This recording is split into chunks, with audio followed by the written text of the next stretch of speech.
போனாலும் திரள் கூட்ட ஜனம் அவரை தேடி ஓடி அவருடைய வார்த்தையை கேட்க ஓடினார்கள்.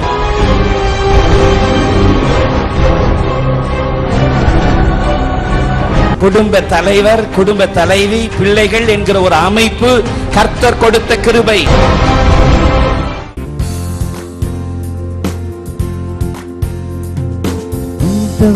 நீதானையா எல்லாமே பார்த்துக் கொள்வி,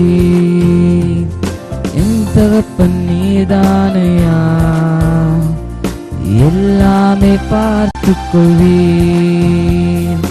எப்போதும் எவ்வேளையும் கிருபை என்னை தொடரும், எப்போதும் எவ்வேளையும் கிருபை என்னை தொடரும். என் தகப்பன் நீதானையா எல்லாமே பார்த்துக் கொள்வி, என் தகப்பன் நீதானையா எல்லாமே பார்த்துக் கொள்வி.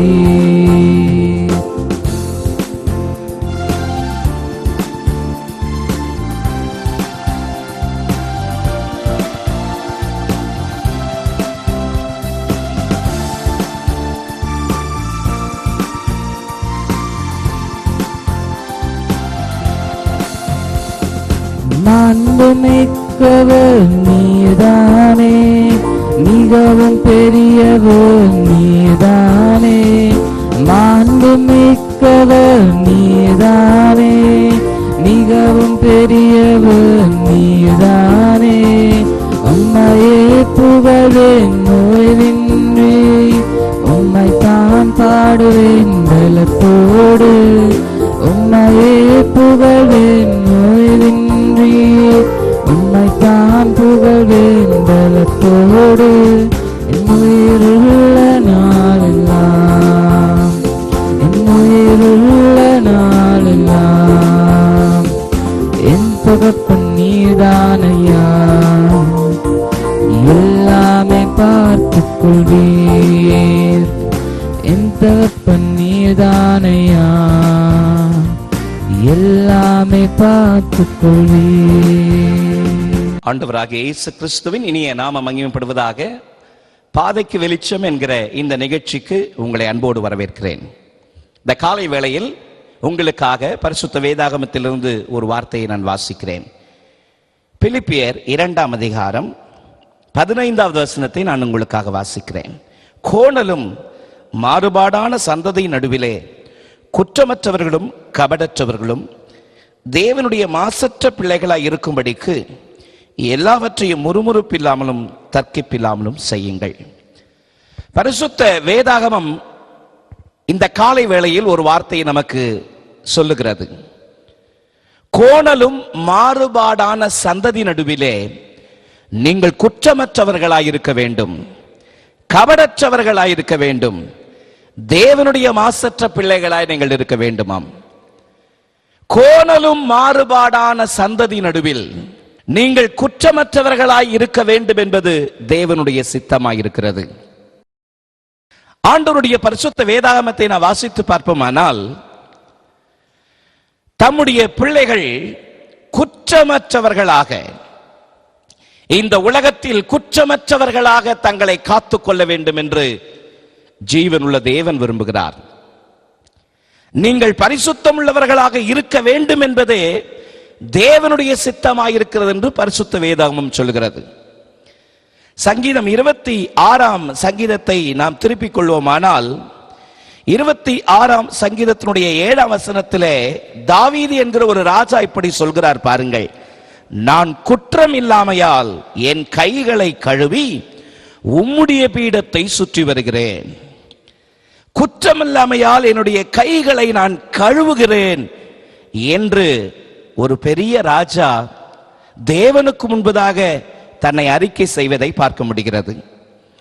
ஆண்டவராகிய இயேசு இந்த உலகத்தில் மானிட அவதாரம் கொண்டு இந்த பூலோகத்தில் ஜீவித்த நாட்களில் லூக்கா சுவிசேஷ புஸ்தகம் 20ஆம் அதிகாரத்தினுடைய 26ஆம் வசனத்திலே அவர்கள் அவரை ஜனங்களுக்கு முன்பாக அவருடைய பேச்சிலே குற்றம் கண்டுபிடிக்க கூடாமல் அவர் சொன்ன உத்தரவை குறித்து ஆச்சரியப்பட்டு மௌனமாயிருந்தார்கள். இயேசுவை குற்றம் கண்டுபிடிக்கும்படி புறப்பட்டு வந்தவர்கள் குற்றம் கண்டுபிடிக்க முடியாமல் தலைகுனிந்து போனார்களாம். ஆண்டவராக இயேசுவை எந்த விதத்திலும் அவர்களால் குற்றம் கண்டுபிடிக்க முடியவில்லை. அதனால் தான் ஆண்டவராக இயேசு சொன்னார், கோணலும் மாறுபாடான சந்ததி நடுவிலே நீங்கள் குற்றமற்றவர்களாக இருக்க வேண்டும். இந்த காலை வேளையில் இந்த தொலைக்காட்சி நிகழ்ச்சியை பார்த்து கொண்டிருக்கிற அன்பு தேவனுடைய பிள்ளைகளே, வேதம் குற்றம் என்று எதை நமக்கு சுட்டி காண்பிக்கிறது என்று முதலாவது நாம் அறிந்து கொள்வது அவசியம். ஆதியாகமம் 41 அதிகாரத்திலே 9 வசனத்தை நாம் வாசித்து பார்ப்போமானால், அப்பொழுது பானபாத்திரக்காரனின் தலைவன் பார்வோனை நோக்கி, நான் செய்த குற்றம் இன்றுதான் என் நினைவில் வந்தது. யோசேப்பு சிறைச்சாலையில் இருந்த பொழுது ராஜாவினுடைய பிரதானிகள், பானபாத்திரக்காரன் தலைவன், சுயம்பாவிகளின் தலைவன் 2 பேர் செய்த குற்றத்திற்காக சிறையில் போடப்பட்டார்கள். ஒரு நாள் அவர்கள் கண்ட சொப்பனத்தின் நிமித்தம் கலங்கி போயிருந்த பொழுது சிறையில் இருந்த யோசேப்பு அவர்களுடைய சொப்பனங்களுக்கு விளக்கத்தை சொல்லி, இதன்படியே நடக்கும், நீங்கள் அப்படி வாழ்வடைந்திருக்கும் பொழுது என் காரியத்தை ராஜாவிடத்தில் சொல்லுங்கள் என்று சொல்லி அனுப்பினான். யோசேப்பு சொன்னது போலவே நடந்தது. ஆனால் அவர்களோ, பானபாத்திரக்காரன் தலைவன் சொன்னபடியே உயர்த்தப்பட்டு மேன்மை அடைந்த பொழுது யோசேப்பை நினையாமல் மறந்து விட்டான் என்று பரிசுத்த வேதாகமம் ஆதியாகமத்தின் புஸ்தகம் 40 அதிகாரத்திலே 23 வசனம் அப்படி சொல்கிறது. ஆனால் ஆண்டவராகிய தேவன் யோசேப்பை மறவாமல், ராஜாவுக்கு ஒரு சொப்பனத்தை கண்டு அவன் கலங்கி அதற்கு அர்த்தம் சொல்வதற்கு ஒருவரும் இல்லாத பட்சத்தில் திகைத்து கொண்டிருந்த பொழுது, இப்பொழுது பானபாத்திரக்காரன் யோசித்து பார்க்கிறான். அப்பொழுதுதான் அவன் இந்த வார்த்தை சொல்கிறான், நான் செய்த குற்றம் இன்றுதான் என் நினைவுக்கு வந்தது. அப்படியானால் பானபாத்திரக்காரன் செய்த குற்றம் என்ன? அவன் நன்றி மறந்து போனான். யோசேப்பு ஒரு காலத்தில் எனக்கு உதவி செய்து இந்த உதவியை மறந்து போகாமல் ராஜாவிடத்தில் பேசுங்கள் என்று சொல்லும் பொழுது அந்த நன்றியை மறந்து, அந்த நன்றி இல்லாத ஒரு வாழ்க்கையை அவன் நினைத்து அவன் சொல்கிறான், நான் செய்த குற்றம் இன்றுதான் என் நினைவுக்கு வந்தது. அன்பு தேவனுடைய பிள்ளைகளே, இங்கு குற்றம் என்று வேதம் நமக்கு சொல்லி காண்பிக்கிற முதல் காரியம் என்ன? நன்றி மறப்பது குற்றம். நன்றி மறப்பது குற்றம். நம்முடைய வாழ்க்கையில நமக்கு தெரிந்த ஒரு பொன்மொழி ஒன்று உண்டு, நன்றி மறப்பது நன்றென்று, நன்றல்ல அன்றே மறப்பது நன்று. ஆனால் நமக்கு இருக்கிற பிரச்சனை என்னவென்று சொன்னால், எதை மறக்கணுமோ அதை மறக்க மாட்டோம், எதை மறக்க கூடாதோ அதை மறந்துடுவோம். தேவனுடைய பிள்ளைகளே, நாம் நன்றி மறப்பது குற்றம். நம்முடைய வாழ்க்கையிலே ஆண்டவர் நமக்கு செய்த நன்மைகள் ஏராளம். இந்த நிகழ்ச்சியை பார்த்து கொண்டிருக்கிற உங்களுடைய வாழ்க்கையில ஆண்டவர் எத்தனையோ நன்மைகளை செய்தார். ஆண்டவர் செய்த 99 காரியங்களுக்காக நன்றி சொல்ல மறந்து நடைபெறாத, நிறைவேறாத ஒரு காரியத்திற்காக நீ முறுமுறுத்து கொண்டு உட்கார்ந்து கொண்டிருப்பாயானால் அது தேவனுடைய பார்வையில குற்றம். அன்பு சகோதரா, சகோதரி, உன்னுடைய வாழ்க்கையில கர்த்தர் உனக்கு கொடுத்த எல்லாவற்றுக்காக நன்றி சொல்லுங்கள். சுகம் பெற்ற 10 குஷ்டரோகிகளில் ஒருவன் திரும்பி வந்து ஆண்டவருக்கு நன்றி சொன்னான். லூக்கா சுவிசேஷ புஸ்தகம் 17 அதிகாரத்தில் இதை வாசிக்கிறோம். ஆண்டவர் சொன்னார், சுகம் பெற்றவர்கள் 10 பேர் அல்லவா, மற்ற 9 பேர் எங்கே என்று கேட்டார். இந்த காலை வேளையில கர்த்தர் உங்களுக்கு செய்த எல்லா நன்றிக்கு, நன்மைக்கு நீங்கள் நன்றி சொல்ல வேண்டாமா? நீங்கள் முறுமுறுத்து சோர்ந்து உட்கார்ந்து கொண்டிருப்பது தேவ சித்தம் அல்ல. எழுந்திருந்து கர்த்தரை உயர்த்துங்கள், கர்த்தருடைய நாமத்தை போற்றுங்கள். கர்த்தர் உங்களுடைய வாழ்க்கையிலே மேன்மையான மகிமையான காரியங்களை செய்வார் என்பதில் எந்த சந்தேகமும் இல்லை. நன்றி மறப்பது ஒரு குற்றம். இரண்டாவது, வேத நமக்கு குற்றம் என்று உணர்த்துகிற இரண்டாவது ஒரு காரியத்தை நான் உங்களுக்கு சொல்கிறேன். 1 சாமுவேல் 26 அதிகாரத்தை என்னோடு திருப்பிக் கொள்வீர்களானால் 8-9 வசனத்தை நான் வாசிக்கிறேன். அப்பொழுது அபிசாய் தாவீதை பார்த்து, இன்று தேவன் உம்முடைய சத்துருவை உம்முடைய கையில் ஒப்பு கொடுத்தார். இப்பொழுதும் நான் அவனை ஈட்டியினால் 2 குத்தாக குத்தாமல் ஒரே குத்தாக நிலத்தில் உருவ குத்தட்டுமா என்றான். தாவீது அபிசாயை பார்த்து, அவரை கொல்லாதே, கர்த்தர் அபிஷேகம் பண்ணவித்தவர் மேல் தன் கையை போட்டு குற்றமில்லாமல் போகிறவன் யார் என்று சொன்னான். அன்பு தேவனுடைய பிள்ளைகளே, இந்த வார்த்தை சொல்கிறது பாருங்கள், கர்த்தர் அபிஷேகம் பண்ணுவித்தவர் மேல் கை நீட்டுகிறவன் குற்றம் செய்கிறான்.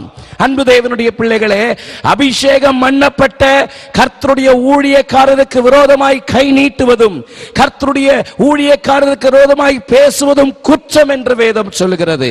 கர்த்தரால் அபிஷேகம் பண்ணப்பட்ட தேவனுடைய மனுஷனுக்கு விரோதமாய் பேசுவது குற்றம். இந்த நிகழ்ச்சியை பார்த்து கொண்டிருக்கிற உங்களுடைய வாழ்க்கையிலே கர்த்தர் உங்களுக்கு கொடுத்த ஊழியக்காரரோடு இணைந்து ஊழியக்காரருடைய கரத்தை தாங்குகிற தேவனுடைய பிள்ளைகளாக நீங்கள் இருக்க வேண்டும். இன்றைக்கு நடக்கிற சம்பவங்கள் என்ன பாருங்கள்.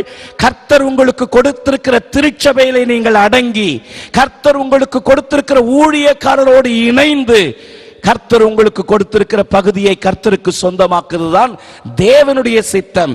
அதை தவிர்த்து கர்த்தர் அபிஷேகம் பண்ணவித்தவர் மேல் குற்றத்தை சொல்லி குறை பேசுகிற ஆவியை விட்டு விலகி கர்த்தரை சார்ந்து கொள்ளுங்கள். அபிஷேகம் பண்ணுவித்தவர் மேல் கை நீட்டுவது குற்றம். அன்பு தேவனுடைய பிள்ளைகளே, கோணலும் மாறுபாடான சந்ததி நடுவிலே குற்றமற்றவர்களாய் நீங்கள் இருக்க வேண்டாமா? தேவ சமூகத்தில் அர்ப்பணியுங்கள். கண்களை மூடி நாம் ஜெபிப்போமா? இரக்கத்தின் தேவனே, கிருபையின் தேவனே, இந்த காலை வேளையில் இந்த நிகழ்ச்சியை பார்த்து கொண்டிருக்கிற நம்முடைய பிள்ளைகளுக்காக ஸ்தோத்திரம் அப்பா. கோணலும் மாறுபாடான சந்ததி நடுவிலே குற்றமற்றவர்களை தங்களை காத்துக்கொள்ள தேவன் கிருபை செய்வீராக. இயேசுவின் மூலம் ஜெபம் கேளும் எங்கள் ஜீவனுள்ள நல்ல பிதாவே, ஆமென். இந்த நிகழ்ச்சி உங்களுக்கு ஆசீர்வாதமாக இருக்கும் என்று நான் விசுவாசிக்கிறேன். கர்த்தர் உங்களுக்கு கொடுத்திருக்கிற திருச்சபையிலே கர்த்தர் உங்களுக்கு கொடுத்திருக்கிற ஊழியக்காரரோடு இணைந்து உங்கள் பகுதியை தேவனுக்கு சொந்தமாக்குங்கள். அதுதான் தேவ சித்தம். கர்த்தர் தாமே உங்களை ஆசீர்வதிப்பாராக. ஆமென். சியோன் ஏஜி திருச்சபையின் ஆராதனை நேரங்கள் ஞாயிறு காலை 6:30 மணிக்கும் காலை 9 மணிக்கும் மாலை 6:30 மணிக்கும் நடைபெறுகிறது.